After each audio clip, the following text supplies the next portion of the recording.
Good morning.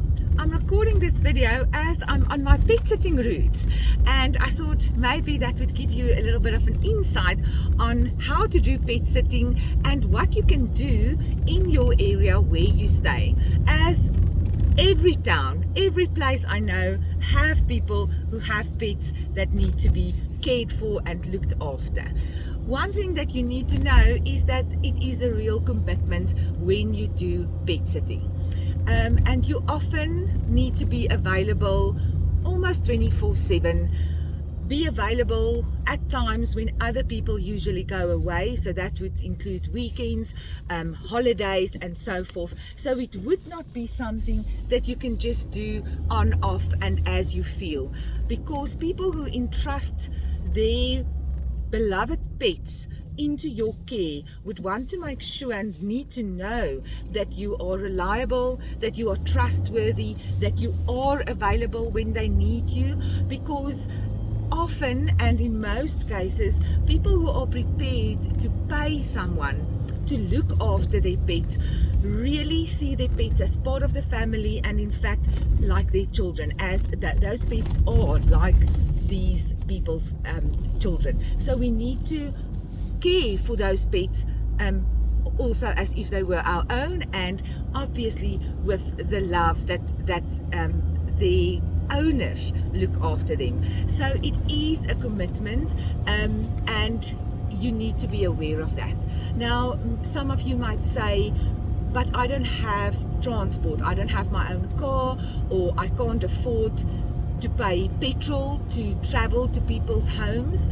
Well, there's still a way for you to do pet sitting. First of all, do pet sitting or start your pet sitting services by offering it in an area where you can literally walk to your customers or your clients' homes. So in your neighborhood, for example, or many people stay in complexes or estates for that matter. So any place that you can literally reach by foot would be an area that you could service while doing pet sitting.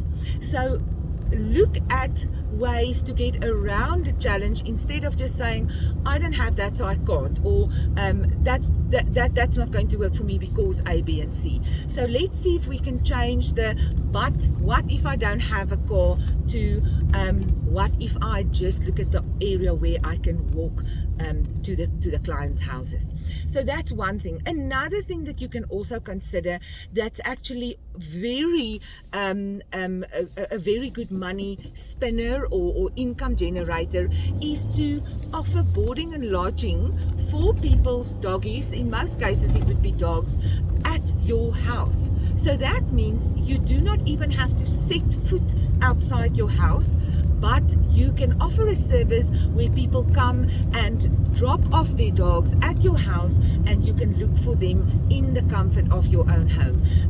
Many people prefer that because they feel then their dogs are looked after 24/7, they're in a homely environment and so on. So that is obviously also an idea to start a pet sitting business. You do not necessarily have to travel to clients' homes and care for the pets at their house or their home.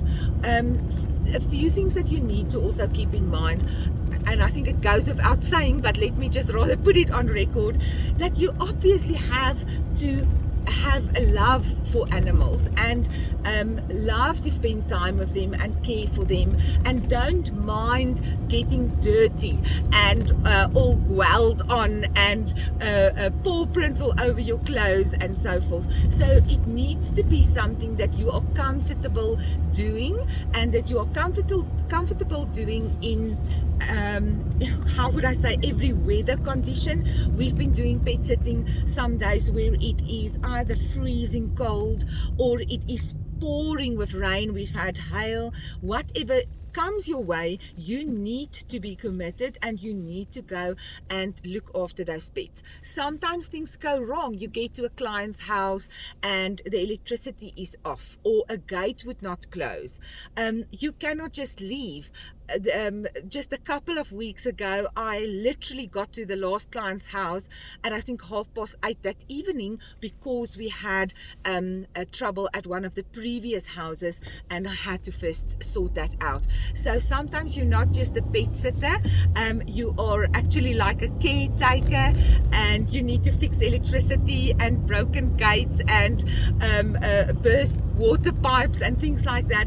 So it is definitely a big job or a business with lots of responsibility. But once you've established people's trust and once you've built up a good client base, which by the way is not going to come overnight, people will tend to keep on using you because they trust you, their pets are comfortable with you, and that is then basically how can I say a money generator or income generator that is continuously providing you with income. So if you think of perhaps doing pet sitting at your home, then it's important to make sure that obviously your house is safe, that the doggies cannot escape, and you also need to establish what kind or what breed of a dog you are comfortable in taking in. Most of these boarding and lodging type of homely type of atmospheres, if I can put it that way, would probably focus on your small and medium size doggy, and obviously also dogs that are well socialized and get along with other dogs. They're neutered or spayed. You must decide on your terms and conditions. I also think it's good to have a form and a sort of a contract in place if you'd like to. In our case, with our three families that started it together many years ago, we actually didn't have much of that in place, and most of our clients are almost now like family, if I can put it that way. And yes, so this is really, I think, even with today's petrol prices and wear and tear on your car and so forth, it is still a good way of generating income, almost like on an everyday basis. Like, for example, I seldom have a week going by where we do not have any pets at all to care for and to look after. If you are prepared, perhaps your situation is such that you can do sleepovers at people's homes to look after their pets in their own house, then that's also a way of starting up your business and generating income. I will do another video on how to advertise your business, which would be general for any type of business, but I will also focus specifically on, for example, advertising your pet sitting business and how to get clients and where to get them. But yeah, that's just a little bit of an insight into pet sitting, and there's lots more to it. So if you have perhaps any questions, you're welcome to pop them to me and I'll try and answer them as much and as well as I can. Our little business, our pet sitting business, is called Raakvat Rakkers. They are on Facebook. We've got a Facebook page, and just one thing on why we are three families doing it together. Obviously, when we started, the children were still small, and us as the parents had to go with and supervise and everything and take them to the different houses. And then we also said that if it happens that one family, for example, is not available on a specific weekend to do pet sitting, the other two families can stand in, and it literally has worked extremely well for us.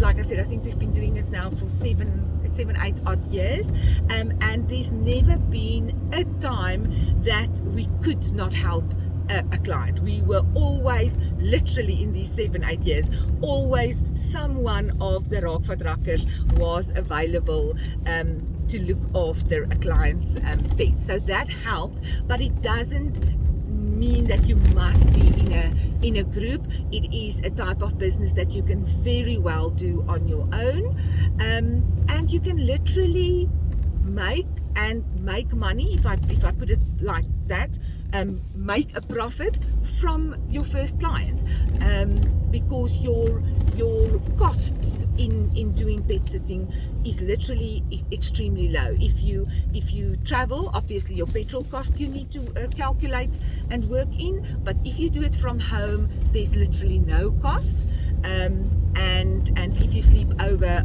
also a little bit of traveling cost, but otherwise nothing more than that.